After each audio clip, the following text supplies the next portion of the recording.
So ayan, nandito ako sa Cubao. So mag-i-internet ako ngayon and i-upload ko yung ibang footage sa aking phone. And meron pala akong i-reveal na binabantayan ako 24/7 na mga personnel sa Cotabato City, Mindanao. As in, lagi yan sila nakabantay sa akin.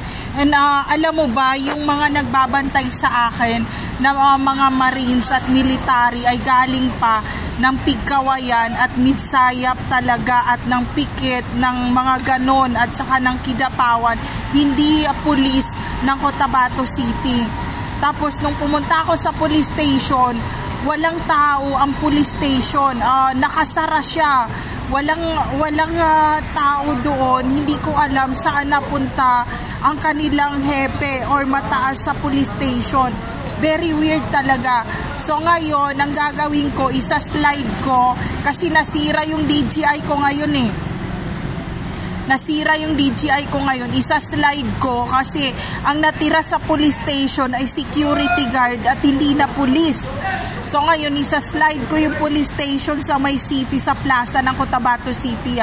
Sabi ko, saan napunta ang Marines at police ng city? Tapos sa may awang, ang tao lang doon, mga security guard, wala nang Marines, wala nang military, wala nang Marines talaga. Mga kapgo at security ang natira sa may awang airport. Ito shout out sa inyo mga personnel sa military. Asan na kayo? Bakit wala kayo sa Cotabato City, Mindanao? E nandoon pa naman yung mga, kumbaga nandoon lahat yung mga bodega. Bakit na-abandon lahat yung mga bodega doon? Ano bang nangyari? Inatakba ng walker yung lugar na yon. So ayun, there's no safe place to all targeted individual out there. Take care always, everyone.